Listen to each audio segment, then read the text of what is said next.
New York just doesn't have a lot of space for a lot of pieces. Storage is always a huge issue. And so as we approached the product design process, we really had to think about all the ways that people live, what their kitchens look like, and adapt a product that really worked for all.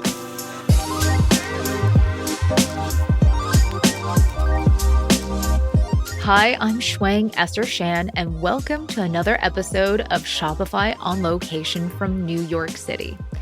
This is the place you want to be if you're trying to make a statement with your brand. And that's exactly what Jordan Nathan did when he created Caraway, a line of non-toxic ceramic cookware. Instead of featuring food or chefs, Caraway's marketing showcased design and functionality, an approach that resonated not just with customers, but investors. Successfully securing Caraway with multiple 8-figure rounds of funding, Jordan is here with us today to share how he's built Caraway and carved out a space for himself within the competitive cookware space. Jordan, welcome to the show. Thanks, Shuang. Happy to be here. Excited to chat today. So for our listeners who might not be familiar with different types of cookware, can you tell us what makes ceramic cookware so special? Ceramic is a material that was introduced to the market about a decade ago. What's great about ceramic is it has the same nonstick properties as Teflon, which has been around for decades, but doesn't contain any PTFE or PFAS, which are toxic chemicals. And it's a great alternative to Teflon or traditional nonstick pans if you want to cook healthier and cleaner. Mm-hmm. And this is, I think, something that you had to communicate, educate not only customers, but also to retailers and investors. How were you able to get this story across, maybe without the product, but just through a pitch deck or through a conversation in the early days? When I started Caraway back in 2018, I was a single founder, actually just had a pitch deck. I had no product and basically needed to lean into the story of ceramic and the opportunity. So, 5 years ago when I was looking to launch the business, there's a clear kind of trend in the market towards healthy products, healthy eating, healthy living across many categories. And when you looked at kitchenware and cookware, there's still a lot of categories today that use plastics and toxic materials.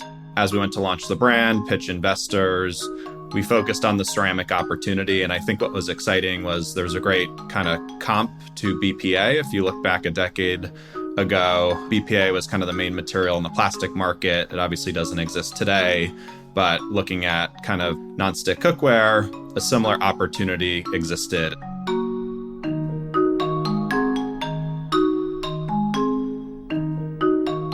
We talk to investors and potential partners and retailers. We like to use that as a good comp of what the cookware market could be. And as we dove into research and talked to customers, we actually found that ceramic was the largest growing segment within the nonstick category, which made up 70% plus of cookware sales. And one of the just interesting, I think, opportunities and white spaces we saw was it had been around for a while. It sat on retail shelves, and the brands out there who were selling it didn't really have the educational opportunity that you do through a direct-to-consumer medium to tell the story of why ceramic even exists. And so we got really excited, and so did investors and potential retail partners, about the ability to leverage a digitally focused brand where you can tell that story, educate consumers on why the material exists, why it's better, why it's an alternative. And so we really focused on that out of the gates when we launched in 2019. Yeah. And you truly did dedicate yourself to tell that story. I understand in the early days, you were doing about 10 different investor meetings a day for about 10 months. Crazy amount of meetings to go through funding. Tell us some of the tips that you had approaching different investors and also just the mental mind state of staying positive when you're going through so many pitches and hearing some rejections. Yeah, it was a really challenging process. Fundraising for 10 months felt like it was a never-ending cycle of conversations. Yeah, I think a lot of great learnings out of it. I'd say if I think back to my initial kind of pitch deck, first off, I was a single founder, which, I think for any business is challenging. I'd go into meetings and use the word we, and they'd be like, who else is on the team? And I'd be like, oh, just me. And so not having that support and rest of the team, I think, was a learning and would have been great to have put that in place kind of prior to going out to market. A lot of my initial angle was focused on ceramic and cookware, but, as venture investors typically are thinking 5-10 years out, one of the things kind of early on that I massaged and kind of updated later with my deck and pitch was focusing on the long term of Caraway and what it could become. We always have had this vision to take on the whole home. The reason the brand's called Caraway Home, starting with cookware, and a lot of that long-term vision, kind of product pipeline, omni-channel presence that we wanted to have initially was missing from the pitch. And so as I started doing it more, like you said, had pitched probably 10 investors a day for about 10 months. We had over 100 investors invest in our first round. So a lot of resilience and fortitude needed. But, I think each kind of month we were able to close a few checks. We used that capital to make progress on the business. And, kind of towards the end of the round, we had prototypes, we had product, and we're able to circle back to maybe initial investors who passed, who wanted to see something actually physical to touch. And it sounds like while you were pitching and meeting these investors, you were also adjusting the way that you were presenting and sharing the story. I also wonder about just being in New York. There is a huge entrepreneurial space. A lot of great direct-to-consumer brands actually come out of New York. So has the city influenced you, or has the community of founders helped you in building Caraway as well? Definitely. Most direct-to-consumer brands, I'd say, are in the New York area. Obviously, they exist everywhere, but a huge community here, which was tremendously helpful. I still have a lot of founder friends today who launched brands at similar times as I did. You have access to some of the upstarts like your Warby Parkers and Harry's and Quip, et cetera. And so it's an amazing community here to bounce ideas off of, kind of hear what works, what doesn't. And I think one of the benefits of being a New York resident, which really played into our product design, was New York just doesn't have a lot of space for a lot of pieces. Storage is always a huge issue. As we approach the product design process, having lived there for a number of years, we really had to think about all the ways that people live, where they might live, what their kitchens look like, and adapt a product that really worked for all. And you kind of see that coming to life through our current Caraway core set, which has a minimal amount of pieces, just what you need, has storage that comes with it to help organize your cabinets. A lot of great kind of learnings out of New York with a great community. And then, as we spoke about the investor process before, hundreds and hundreds of angels in the city that focus on consumer, and being able to just go to a coffee shop or meet at their office and bring some samples is really beneficial having started here.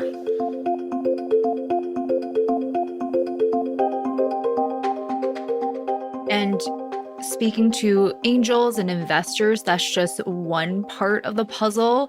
The other part is actually communicating to the potential customers. And what I find really interesting with Caraway is the fact that even though you started in cookware, you actually don't talk about food or feature chefs. You took a very unique approach to create buzz for the brand. Tell us more about that.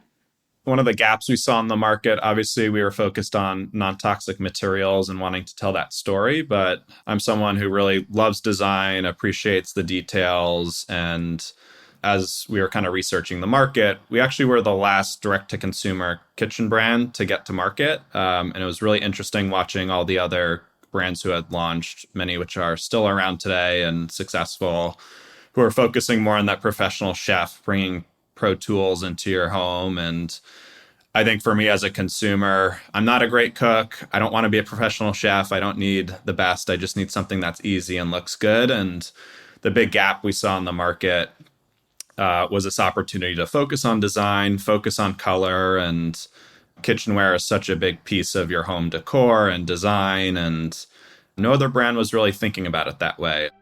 As we launched Caraway, all of our photography, we shot beautiful shots in sculptures to present the products as art. We like showing the products on beautiful stovetops and kitchens to create an aspirational brand. And when we thought about our influencer strategy, there's always the opportunity to go after more of the kind of cooks. And so we focused a lot of our strategy on interior design, a lot of lifestyle influencers, and individuals who could really tell the material and design story of the brand.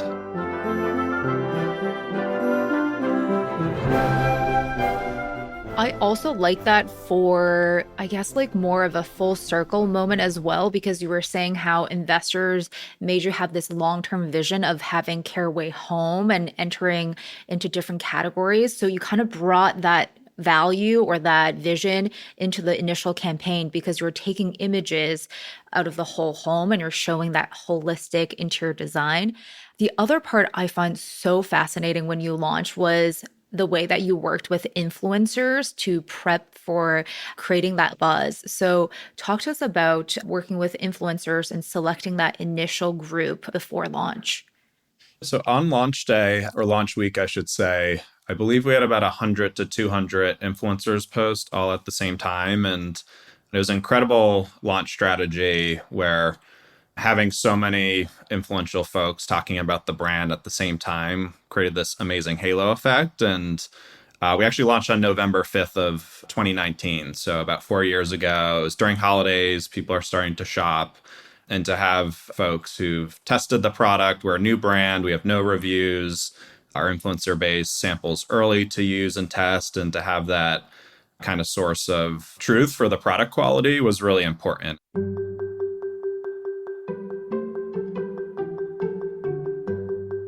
It's something we've carried through to today. We actually have around 3,000 ambassadors that we work with. And, I think it's one thing hearing from the brand about how great your products are, but it's another hearing from individuals who actually love them and use them. And so, it was a great launch strategy and something we've built upon, 4 years later.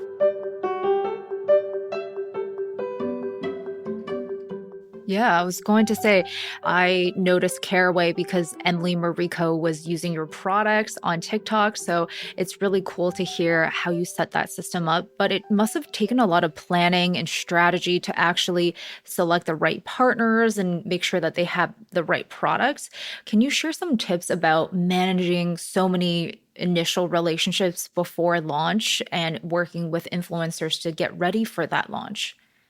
I think a big piece of it is education around the product, the brand, why it exists, what are the core features, getting products to individuals who really love it. You want, the people who are representing the brand to have used the product. A lot of times with our ambassador base, we'll select folks who have beautiful kitchens or have a great design style. And so a lot of that initial 100 to 200 base were interior design type folks who could focus on the design. We also had a cohort of individuals who maybe recently had kids or were focusing on creating a non-toxic home to tell that story. A big part of the selection process is figuring out who can kind of hit on certain angles of the storytelling that we're trying to put out, and also pull it back to relating it to their own experience and, value that their customer base would see. Well, it's really cool to hear about Caraway's influencer program. It's giving me a look behind the curtain. We want to take a moment to thank you, our listeners, for tuning in to our mini-series from New York City. We want to keep making episodes you love, so leave us a review with your feedback and make sure to share this episode with a friend so we can continue to grow. Thank you so much. So another side of the business I would love to dig into is the fact that you've created a cash flow positive business from day one. Can you talk to us about working with manufacturers and creating a pre-order model that really worked for Caraway?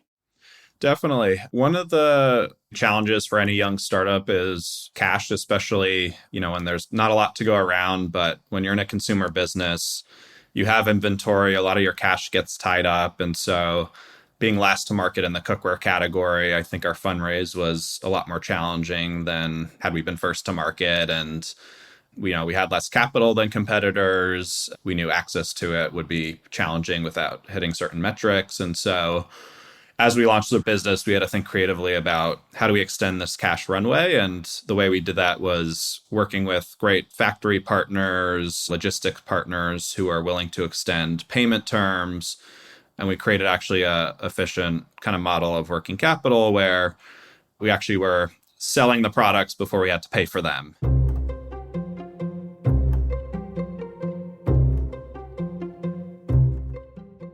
And that required really tight inventory terms and management of cash. And on the front end, when we launched the brand November 5th, 2019, we actually launched on a pre-order where goods came about 2 months later. And we actually continued that model for about the first 24 months of the brand.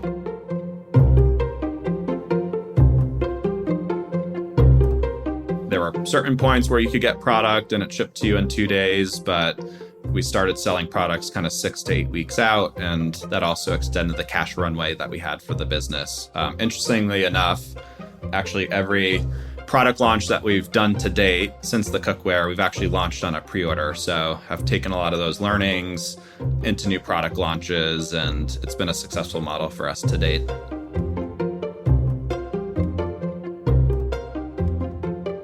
For sure. And I think that financial discipline is also important and probably very attractive for investors that you were speaking to showcase that you do have this long runway you've created yourself.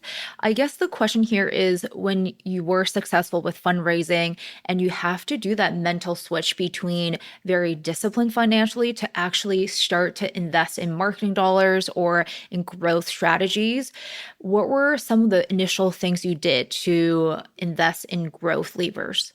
Yeah, and I think one thing we also did was take that cash kind of efficiency model to marketing. We did a great job focusing on ad channels where actually we were pushing out the payments on those extra 30 or 60 days and had the cash coming in first. So that was one really important area that didn't actually limit our ability to spend within certain growth channels. And then as a young startup, you have very little capital to spend on marketing. You really need to focus on core few channels. I think a lot of startups have the tendency to just go very wide at first. And we focused just on Meta and Google to start, kept it really tight for a long time, and set very strict return on ad spend numbers and acquisition costs. And one thing we did as a company was, once we kind of set a floor, we weren't allowed to drop below that. And that was just a really important model that we still run today, where we make sure we're first purchase profitable and the business model works. And we're not overextending spend to ever go below that, which could put the company in a financially difficult position. So setting those initial guardrails for yourselves to test and experiment in marketing, has there been any new channels or new strategies you've deployed that are different from the initial days of marketing?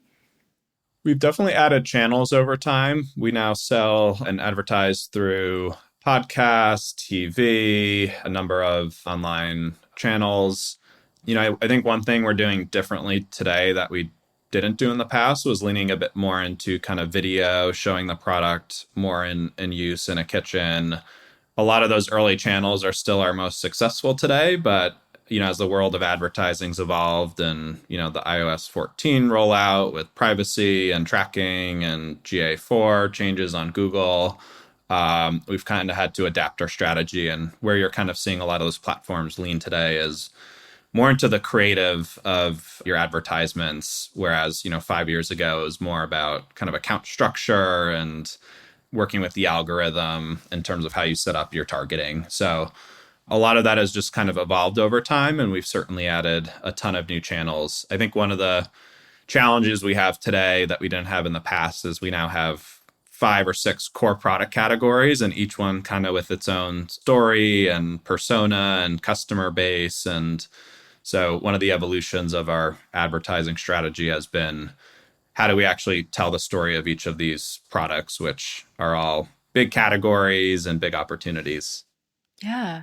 And speaking to those different product categories, I know that you had to be very thoughtful about product design because you are heavily influenced by New York City living, that limited counter space. So talk to us about initiating those new product lines, having the ideas and testing and iterating for those new products.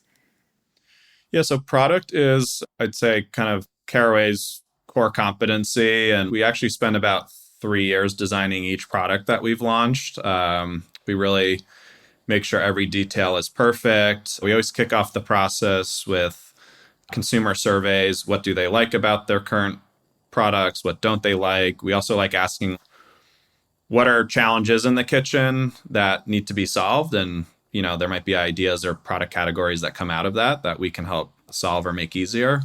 And then as a business, we love focusing on big opportunities. So multi-billion dollar categories that have been around for a while.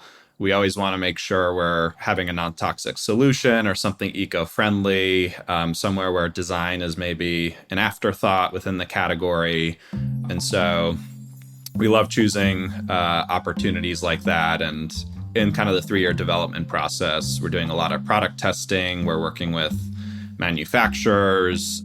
We're asking customers for photos of their cabinets to see how they're storing things today to make sure we can create a solution that actually works with what they're doing. And then once the product's actually tooled up and ready to go, we actually do a few months of consumer testing as well so that we can work out any kinks with the product before we get it to market.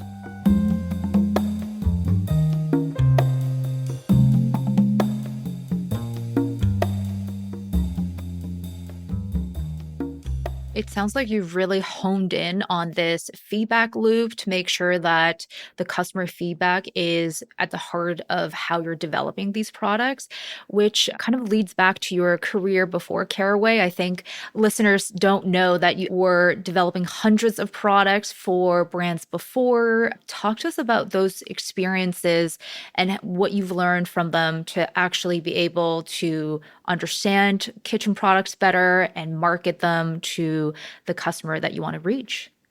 Yeah, so for 2 years before Caraway, I worked for a company that owned a number of Amazon brands. I worked on their kitchen brand, launched dozens and dozens of products, and a ton of learnings from that we brought into Caraway. I think one, the prior brand I was working on was very colorful, and we were selling primarily on Amazon as a channel. And when you're sitting next to kind of black and stainless steel products, color is a great way to stand out, reach the customer, and also create a retention loop built into the product where customers want to match colors across products in their kitchen. And so that's obviously something you see here today with Caraway, and we've really leaned into.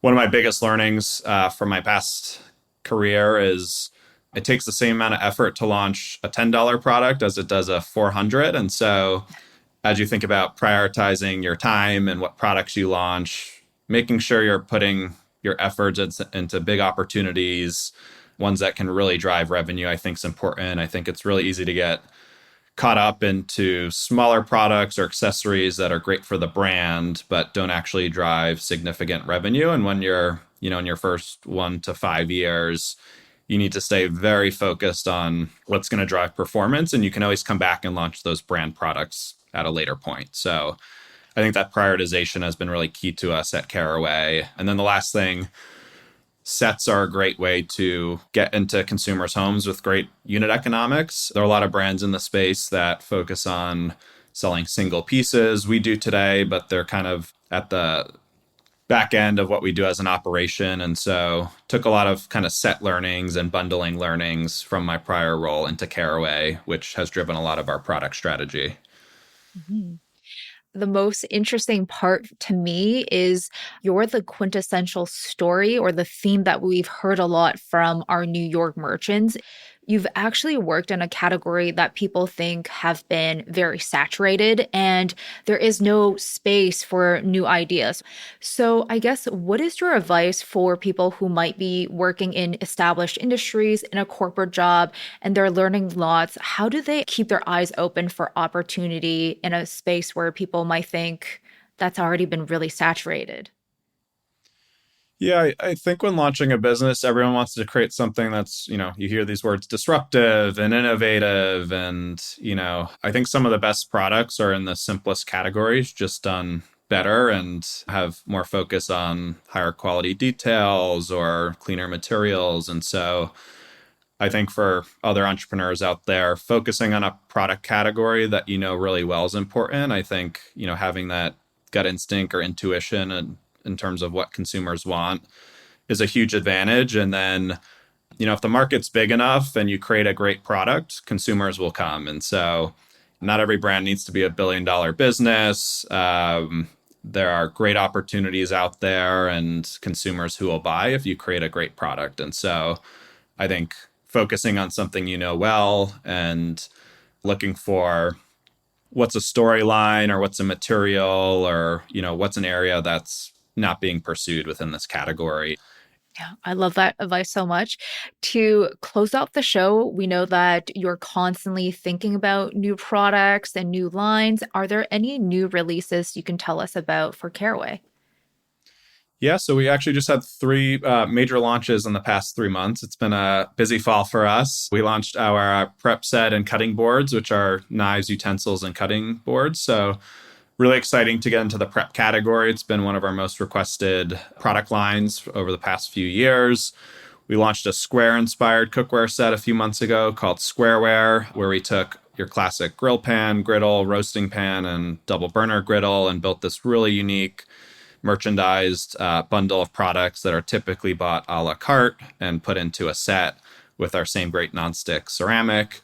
And then we actually ventured into stainless steel cookware a month ago, which is our first kind of foray into, I guess you'd call it professional cookware, but entering into a world of more elevated cooking for those that maybe want to use stainless versus nonstick. Well, super exciting and looking forward to all the ways that Caraway will grow. Thank you so much for joining me today, Jordan. Thanks so much. It was great to chat. That's Jordan Nathan, the founder and CEO of Caraway. Shopify Masters is produced by Gogo Zoger and Megan Coyle, mixed and mastered by Matt Schwartz and Miku Bedlam. Video production by Matt Ninneber. Special thanks to Genevieve Garner and Easton Carter Engel. Benjamin Gottlieb is our supervising producer, and I'm your host, Shuang Essershan. Thank you so much for tuning in to our New York Shopify On Location series. Make sure to keep your ears out for our next mini-series in a city near you, and tune in next week for Shopify Masters.